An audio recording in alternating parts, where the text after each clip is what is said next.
All right, let's get into our first discussion. Now, Muslim faithful are celebrating Eid-El-Fitr today. Now, Eid-El-Fitr means the festival of breaking the fast. Eid-el-Fitr is celebrated annually, marking the end of Ramadan, the Islamic holy month of fasting. The day is usually determined and calculated by the sighting of the moon. This year's celebration would not be an exception, as Muslims all over the country will gather together with friends, relatives and family members, as it considered a season of sharing, especially with the less privileged. Well, we have joining us in the studio now the director of the Islamic Village, Imran Rufai Imran. Thank you very much for coming. It's my pleasure being with you this morning. All right, first of all, make us understand that there are two Salah celebrations in the year. All right. What is the difference between this one, Eid-el-Fitr, and the Eid-el-Kabir? Kabir, I got it. See you. All right. Bismillahir Rahmanir Rahim. Alhamdulillah Rabbil Alameen. It's my pleasure being on your program today. It's indeed a very happy day for the Muslims world over. The two celebrations are based on certain conclusions with respect to certain obligations from Allah. The Muslims will never go into festivity not until when certain assignments are accomplished. The first one is Eid-El-Fitr, as a result of completing 30 days or 29 days of fasting. And of course, like any salary earner, you must have worked for 30 days or 29 or whatever, and you get your pay. So the Muslims get their pay on that joyous day. And for those who have done nothing, they have nothing to celebrate. They only get from the share. Just like when you get back home, you share part of what your salary is to others. So this is what is happening. Then the second one is based on the conclusion on Hajj rites. Haven't gone to Makkah, haven't done everything expected of you, you celebrate it. The form of celebration is that Eid. Eid means a day that goes and comes back, a day where people gather together to felicitate and appreciate whatever good they must have done based on the commandments of their Lord. And this is exactly what is happening in Eid-el-Fitr. We are celebrating obedience to his commands after hunger for 29 days, and it's time to say thank you, Allah, for seeing us through. Okay. Then Kabir is what? Kabir means something to be big. Kabir is when you slaughter the ram, haven't concluded the Hajj rites. Okay, so why is it important to sight the moon? Some astrological calculation in this particular festival.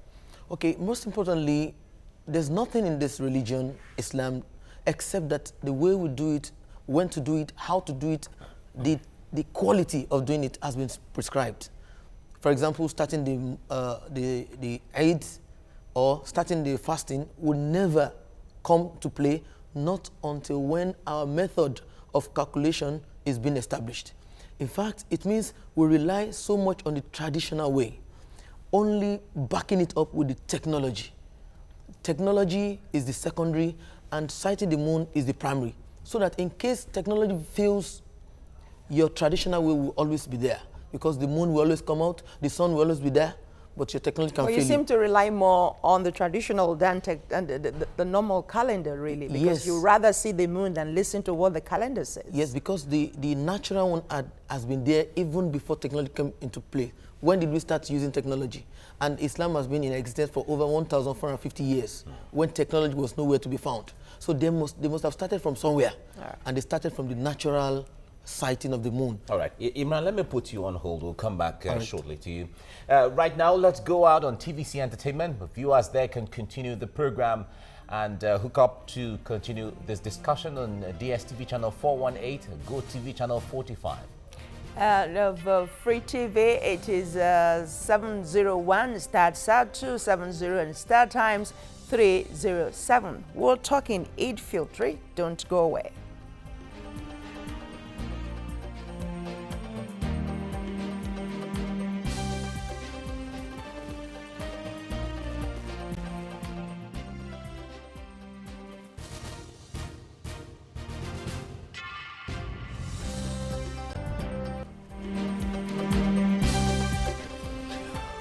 All right, thanks for staying with us. It's Eid-el-Fitr celebration in most countries in the world. Some countries had theirs yesterday, and it's you know, it varies here and just little slightly from country to country. But here in Nigeria, it is a big celebration. And yesterday was the main day. We're going celebrating today and talking about all of this. We have with us in the studio Director of Arabic Village, Imran Rufai Imran. Thank you for staying with us still. Now, you were talking about fasting earlier. Now, tell us about the significance of fasting this period of time. What does it really stand for, and what is the spiritual or the holy significance of the fast? Wow, it's one of the most important things that can happen to man. But there's a beauty of it. Nigeria is going through recession. There's a need for the wherewithal to sustain this period. There's coerciveness of training. We need it right now. For a family that has never trained the children with coerciveness or ability to survive in times of difficulty, perhaps the recession must be biting hard on them. But let's get this. I'm trying to understand. When you use the word coercive. Yes. When you use the word coercive, to what extent? Because a lot of people are going to talk about child abuse. Oh my God! Yes, I'll get it through. Mouth. The realities of African countries, the realities of countries that have been ravaged by war, will tell you that the success in the training will put them through this time around. Islam has come with a holistic method of training. The spiritual, the economic, the social. Talk of it. One, let's start looking at this benefit. The spiritual aspect, this is number one. For you to be in constant touch with your Lord, because it did not just drop from heaven. Spiritual, it's not, it should not be coercive. It should be willingly. I should want to surrender not to eat a breakfast or lunch because I want to. I am coming not there. because I don't have food to eat. That is not fasting. That is a hunger strike. No. Or some kind of punishment. No, I'll get you through to that. I've only used that illustration to get you through a point. Now, I'll start with the most important aspect of it, which is the spiritual aspect. Get into your Lord. There's a need for constant relationship with Him. This is why Allah said, لَعَلَّكُمْ تَتَّقُونَ, so that you be God conscious. Okay. It's one of the reasons. Number two reason is the social aspect, wherein you feel for others, you relate with others, you link up with others, and this manifests most importantly on the day of a celebration, wherein you exchange visits, greetings, and gifts. There's the human aspect of fasting, wherein people suffer and they don't have the income to take care of themselves. You get out of what you have as a rich person, which you call Eid-El-Fitr, the charity based on you concluding your fast. It's a double-edged sword. How? It's going to be a cleanser for you that have fasted, and it's going to be food for those who are poor. And it's just 2.160 grams of any grain, on any local staple food. You give it to those who are poor, so that you will not be happy on the day of Eid while others are thinking, what am I going to eat today? That's the social, the human angle of it. Now, we now talk about this coercive of whatever I mentioned. Sincerely, even as a Yoruba man, our parents will tell you, see, I'm not going to give you the best of food today. I want to train you. God did not say that. But in our own local method of training, our parents will tell us, you're not going to eat today. That seems like a self-denial. Self-denial, okay. Self-restraint. Not for a child. Now, but for a child, it's important. Okay. From what age? There's a way you take it. From what age should Thank you, that's the question. All right. In Islam, any act of worship does not start for a child not until when he is 7. Okay. Even 7 is still a 7, child. So 7 is still a child. I said a child. Yes, and But the child still needs some nourishment to grow. Yes, that will not take it from him for a month. And he's not going to do the whole month. Okay. He's going to do what he can do. He's not going to be between 6 and 7 in the evening.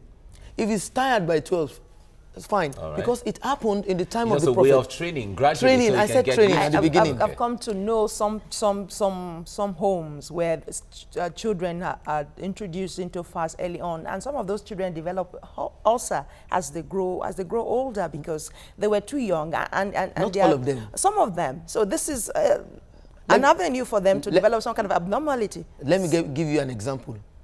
I have 2 children, a boy and a girl. The boy is 8 years. Okay. He wanted to start fasting when he was 6. We said, no, not until we add 2 years to you. Okay. This year he fasted 23, 8-year-old boy. The day we did not wake him, he was crying.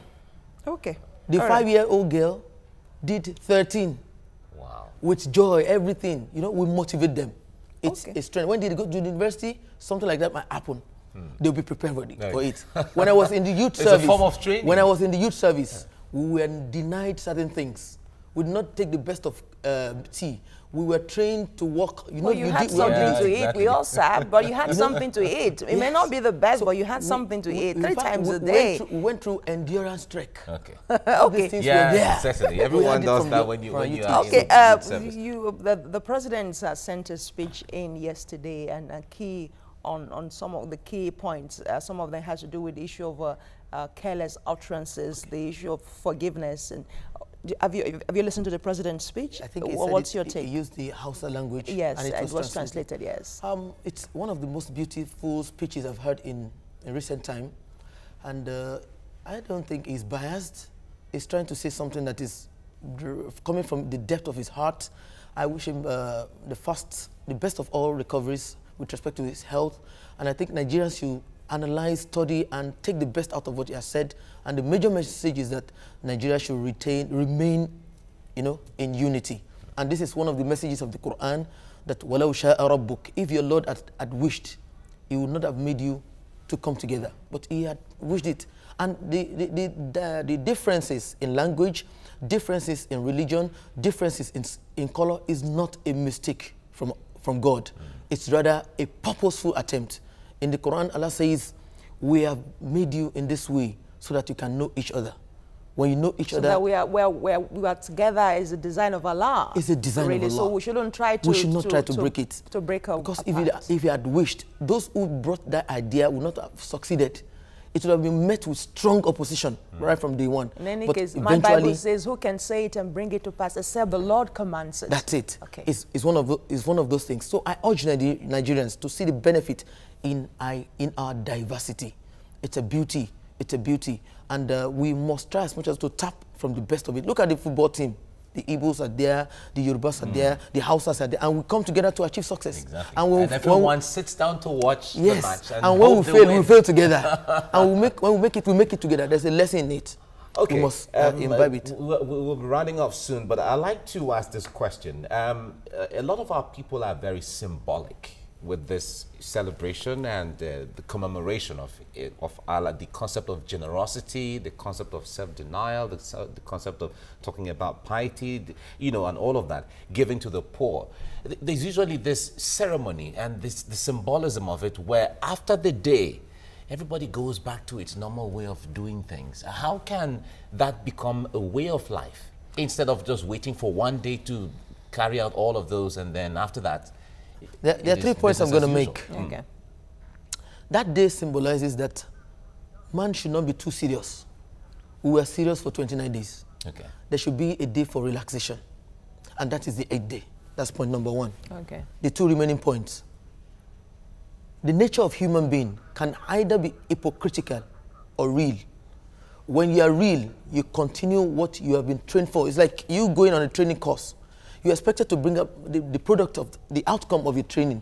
After a month, we should reflect it in your morality, reflect it in your social interactions, reflect it in your economic disposition, reflect it in every sphere of life. And the third aspect of it, beyond Ramadan, people tend to go back to their normal attitude. This is wrong. If you cannot attain the same height you were in for 29 days, you should not go too low. At least you should be at a point that is reasonable. There's a threshold. There's a threshold. All right, we have to round off in here. Director of the Arabic Village, Imran Rufai. Imran, thank you very much for coming. It's my pleasure. And we wish you Did you pronounce your name correctly? It's Imran Rufai. Did you see the way he rolled his R? How did he do it again? Imran. Yes. That's Thank wonderful. you for coming. Thank you for coming. Thank you so much. And we wish you a great celebration of the Eid-El-Fitr. Ameen. Thank you. It was a pleasure.